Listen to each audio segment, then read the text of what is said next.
Two Gentlemen of Verona, written by A.J. Cronin. A.J. Cronin was a Scottish novelist, dramatist, and a physician, so doctor of medicine. He was one of the most renowned storytellers of the 20th century. Okay, now let's go into the story. Here is a story about love, devotion, sacrifice, sincerity, and maturity displayed by two little boys in their actions to save the life of their sister who suffers from tuberculosis of the spine. Read the story to find out how their actions give a new hope for humanity. As we drove through the foothills of the Alps, two small boys stopped us on the outskirts of Verona. The author and his friend are driving along the foothills of Alps. And when they reached the outskirts of Verona, have you heard of this name? It's a very popular tourist spot, a city that lies in the northern part of Italy.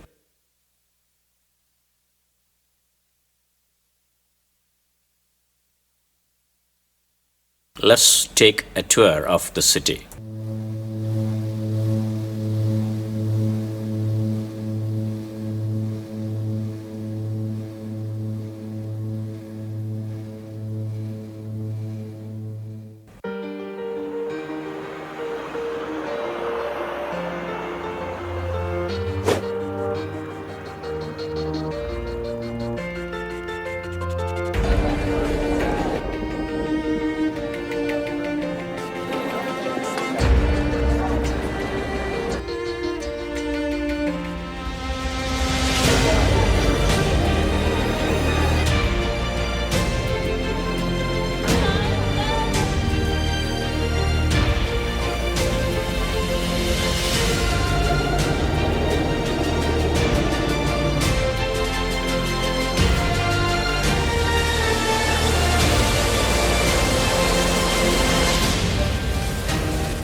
So he drove through the foothills. We means the author and his friend. They drove through the foothills. Foothills, foothills of the Alps. The Alps.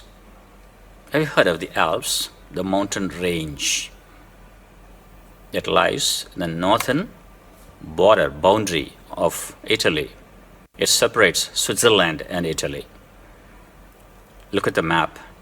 You can see the Alps mountains.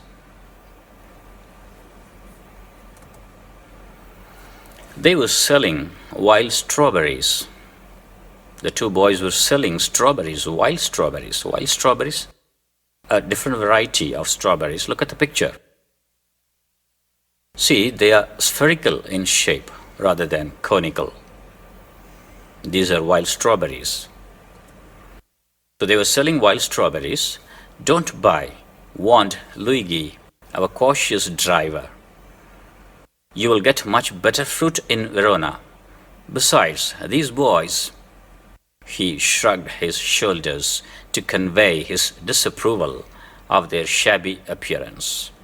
The driver did not recommend buying these fruits because of the shabby appearance of the boys. Shabby means untidy, not neat. and he shrugged his shoulders. You know the word shrug.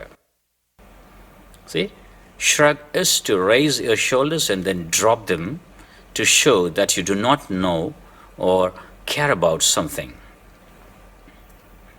So he shrugged his shoulders to convey his disapproval. He did not approve of their shabby appearance, of their untidy appearance. One boy had on a worn jersey and cut-off khaki pants. The other, a shortened army tunic gathered in loose folds about his skinny frame. One boy was in worn-out jersey and cut-off khaki pants, and the other was wearing shortened army tunic. Tunic, let us see the image.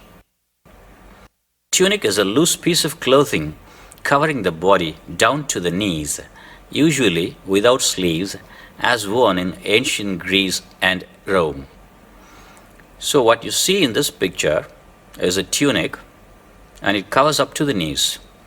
But the boy was wearing a shortened tunic, a shortened army tunic gathered in loose folds about his skinny frame. Skinny frame? He was very lean. His body was skinny. Yet, gazing at the two little figures with their brown skins, tangled hair, and dark, earnest eyes, we felt ourselves strangely attracted. They were brown, with a tangled hair. What do you mean by tangled? On seeing the picture, you can easily understand the verb tangle. You can see tangled wires. So it's tangled hair and dark, earnest eyes.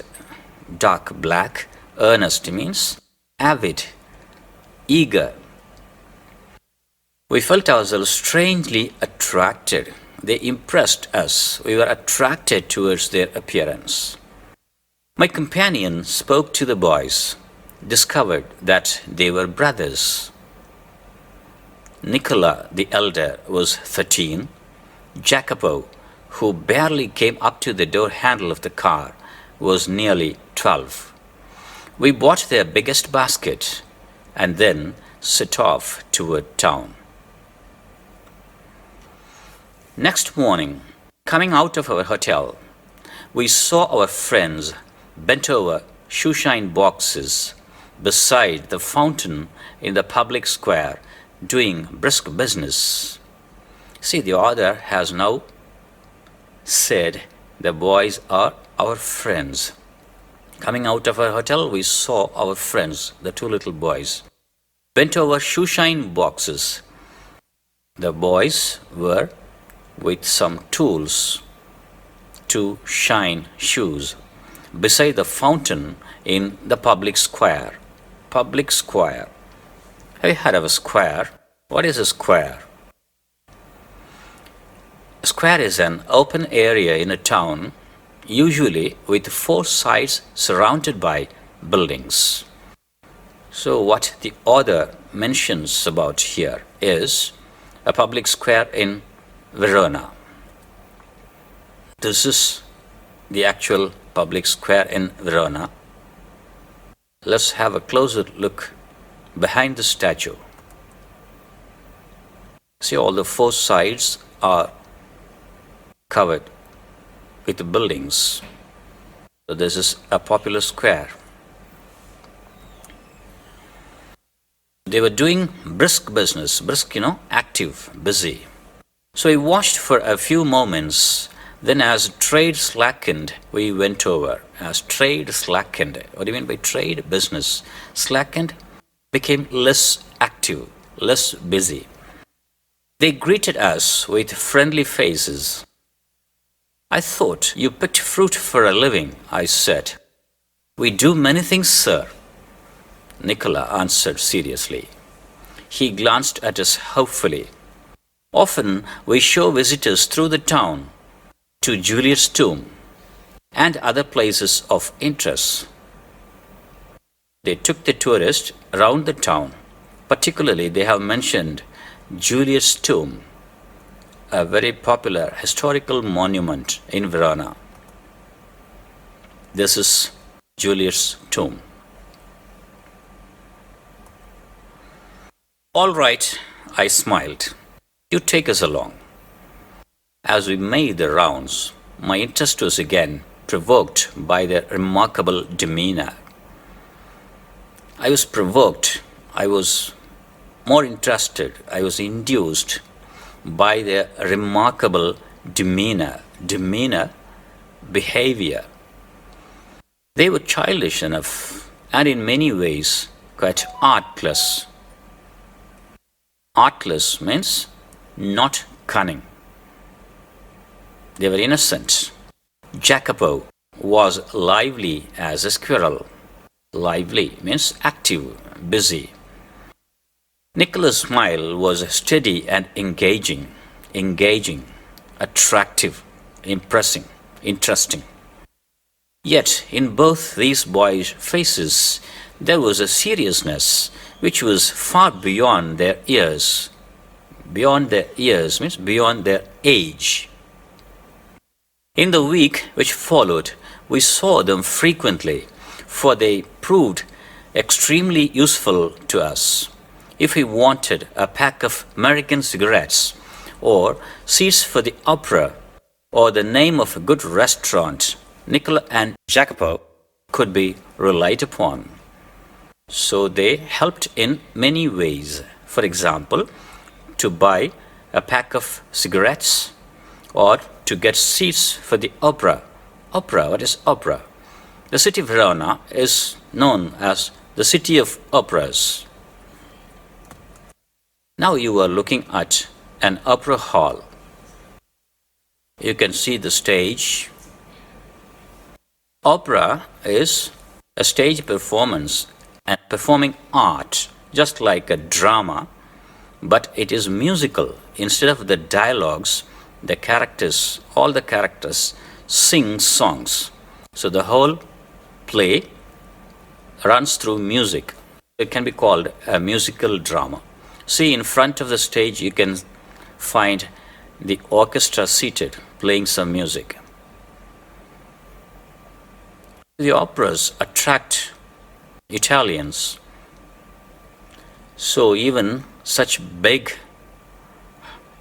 opera houses like the one you see in the picture cannot accommodate the fans of opera. So sometimes it is held in arenas.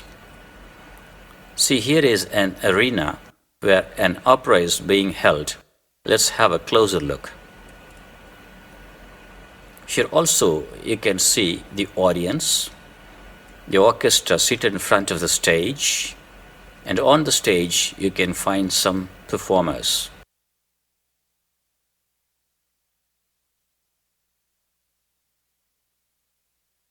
Okay, so the two boys helped the author and the friend in many ways, just like reserving tickets or finding seats in the opera.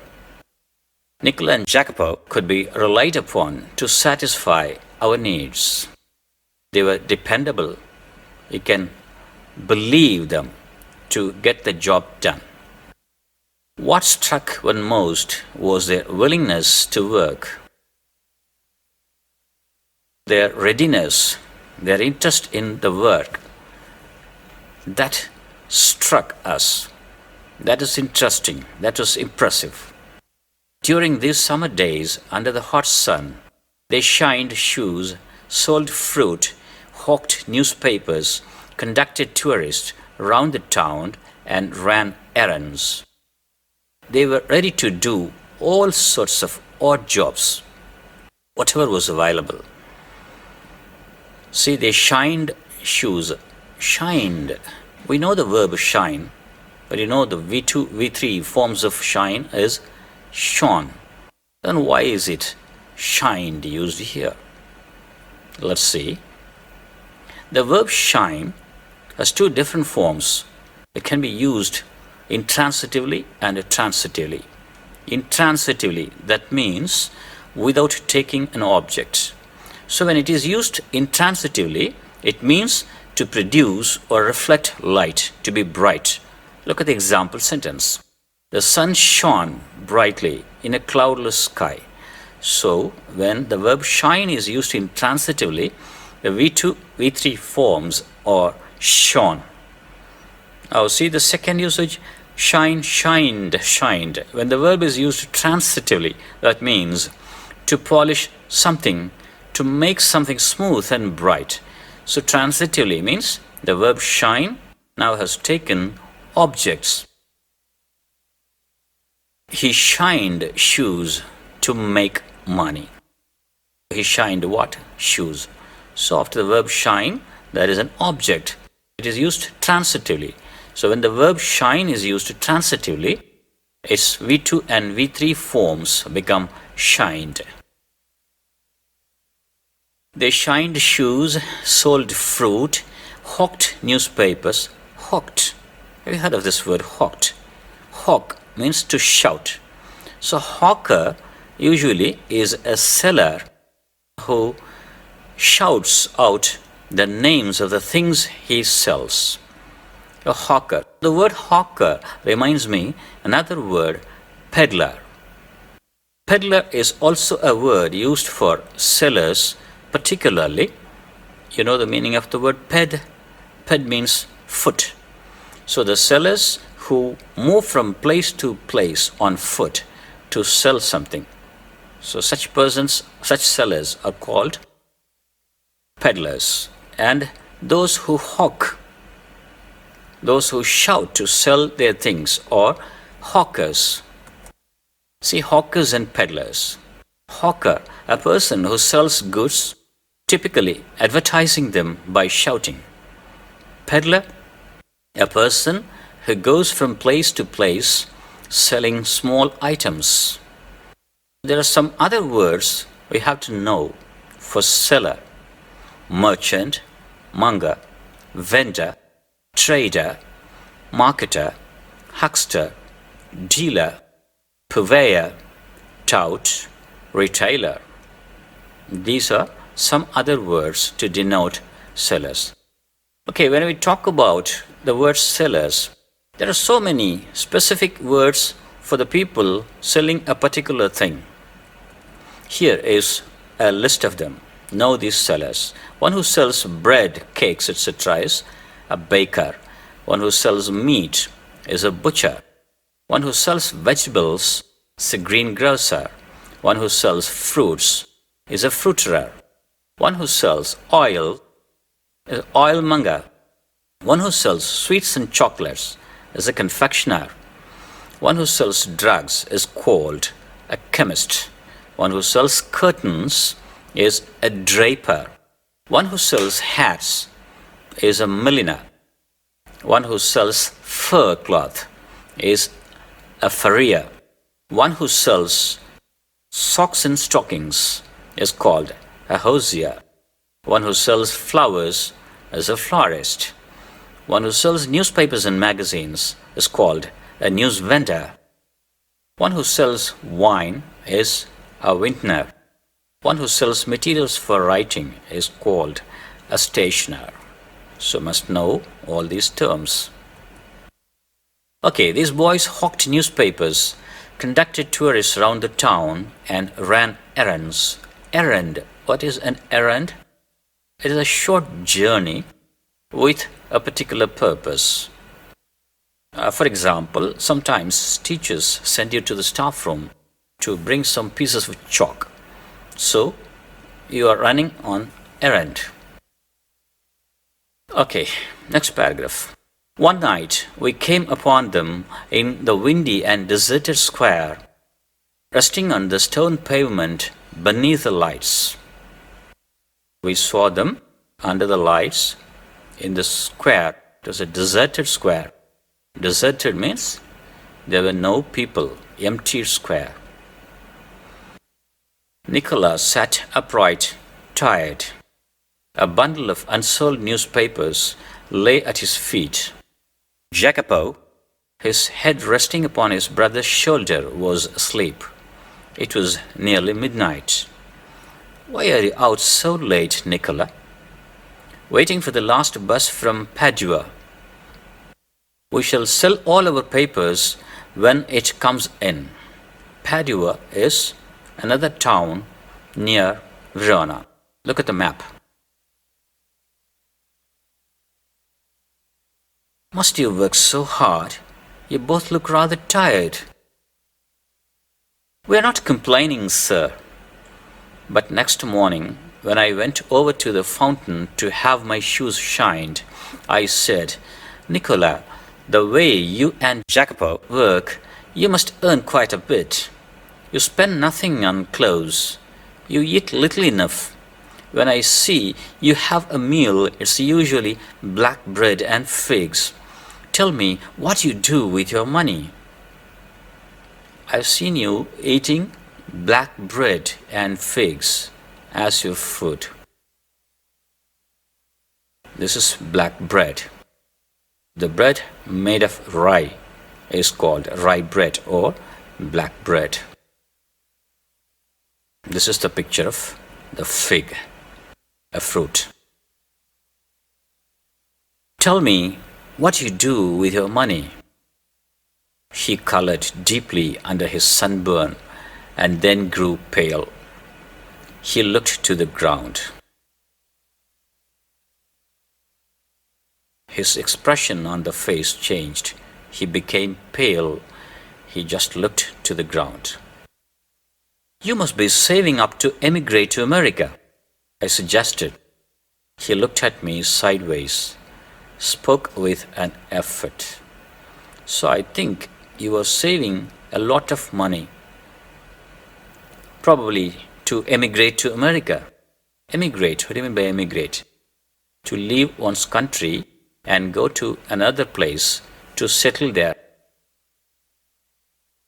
We should greatly like to go to the States, but here at present we have other plans. Other plans? What plans? He smiled uncomfortably. Just plans, sir, he answered in a low voice. Well, I said, we are leaving on Monday. Is there anything I can do for you before we go? Nicola shook his head. But suddenly, Jacopo said, Sir, he burst out, every Sunday we make a visit to the country, to Polita, 30 kilometers from here. Usually we hire bicycles, but tomorrow, since you are so kind, you might send us in your car. I had already told Luigi he might have the Sunday off. However, I answered, I'll drive you out myself. There was a pause. Nicola was glaring at his young brother in vexation, in upset mode, in irritation. We could not think of troubling you, sir. It won't be any trouble.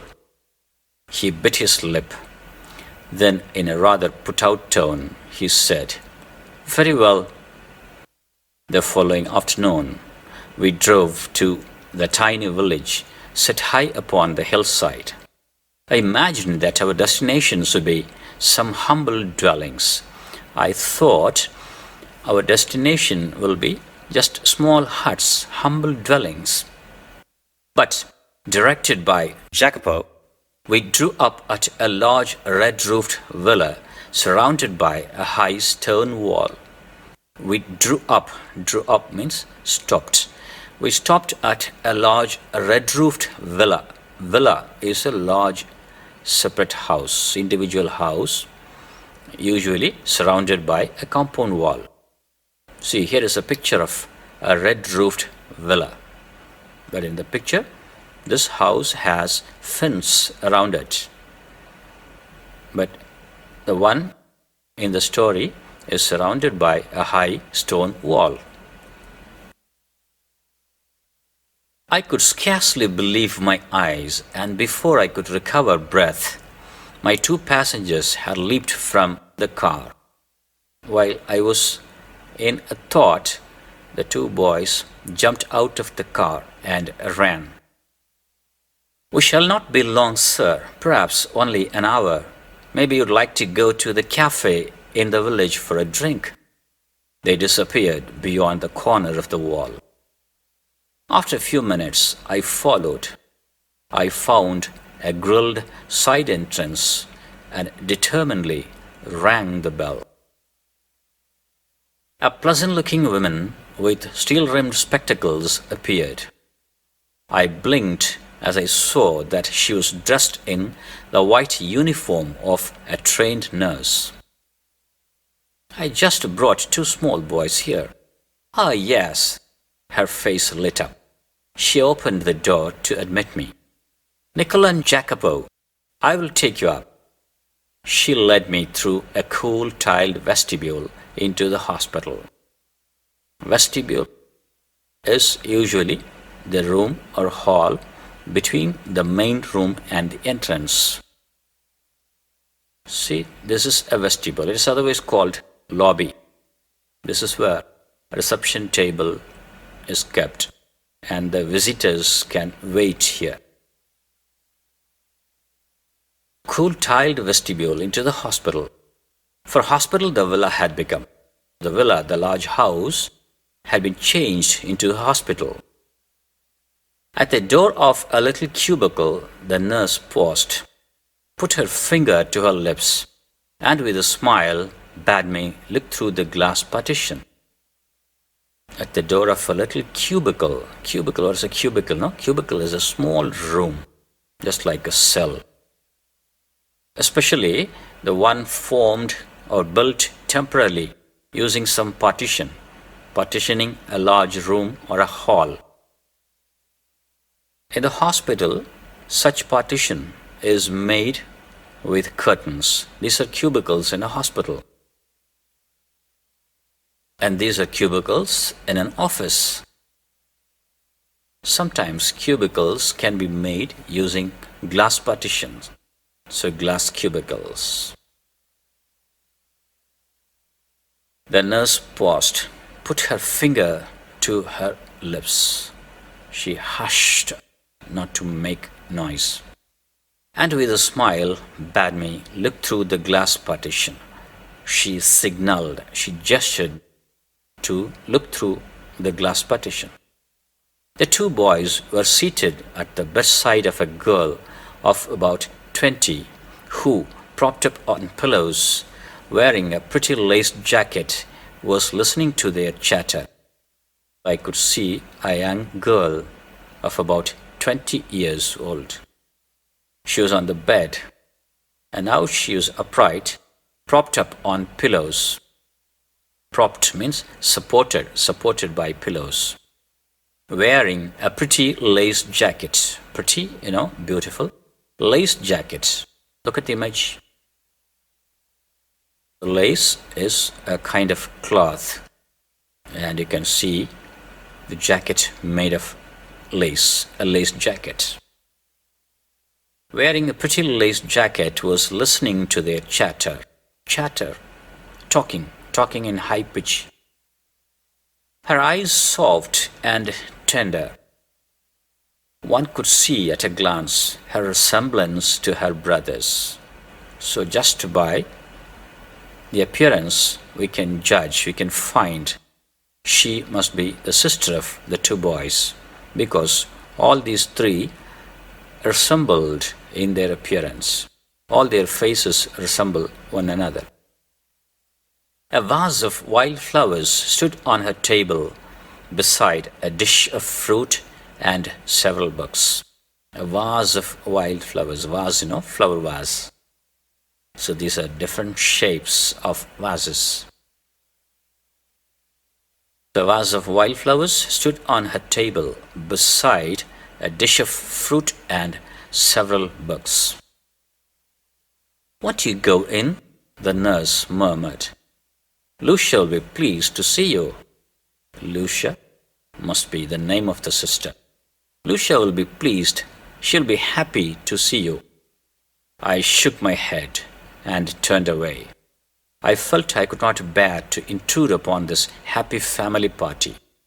I don't want to interrupt the happy meeting of the family party. But at the foot of the staircase, I drew up. I stopped and begged her, requested her to tell me all she knew about these boys. She was eager to do so. She was ready to tell more about the boys. They were, she explained, kept alone in the world, except for this sister Lucia. Their father, a widower, a well-known singer, had been killed in the early part of the war. Shortly afterward, a bomb had destroyed their home and thrown the three children into the streets. So because of the explosion, the bomb blast, they lost their house and they were left in the streets. They had always known a comfortable and a cultured life. Lucia had herself been training as a singer, and they had suffered horribly from near starvation and exposure to the cold winter. For months they had barely kept themselves alive in a sort of shelter they built with their own hands amidst the rubble. They made a simple small hut, a house, among the rubble.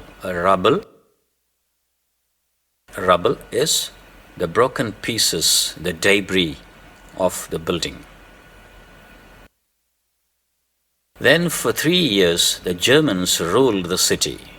The boys grew to hate the Germans. When the resistance movement began secretly to form, they were among the first to join. When the war was over and we had peace at last, they came back to their beloved sister, and they found her suffering from tuberculosis of the spine. Tuberculosis, is a well-known disease. In short, it is called TB. It is called consumption disease. She paused, took a quick breath. Did they give up? I do not have to answer that question. They brought her here, persuaded us to take her into the hospital. They convinced us to take the sister into the hospital. In the 12 months she has been our patient, she has made good progress. There's every hope that one day she will walk and sing again. Of course, everything is so difficult now. Food so scarce and dear. Scarce means very difficult to find. Dear means costly, expensive. Food so scarce and dear, we could not keep going unless we charged a fee. But every week, Lucia's brothers have made their payment. She added simply, I don't know what they do. I do not ask. Work is scarce in Verona, but whatever it is, I know they do it well. Yes, I agreed. They couldn't do it better. They couldn't do it better. Means they are doing their best. They can't do better than this. I waited outside until the boys rejoined me, and then drove them back to the city. They sat beside me, not speaking. For my part, I did not say a word. I knew they would prefer to feel that they had safely kept their secret. They hoped that I did not know the secret of their life. They believed I didn't know anything about their life.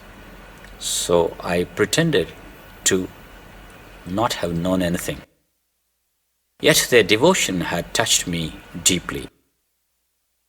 War had not broken their spirit.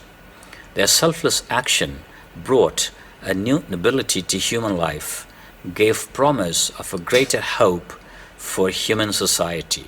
Now you have to see what new words you have learned in this lesson. Shrugged, shabby, earnest, brisk, slackened, demeanor, hawked, errands, deserted, emigrate, vexation, humble dwellings, steel-rimmed, vestibule, intrude, rubble, scarce, tunic, artless, and chatter. Read the lesson repeatedly so that you can find the context where the words are used and easily remember the meaning of them. Thank you.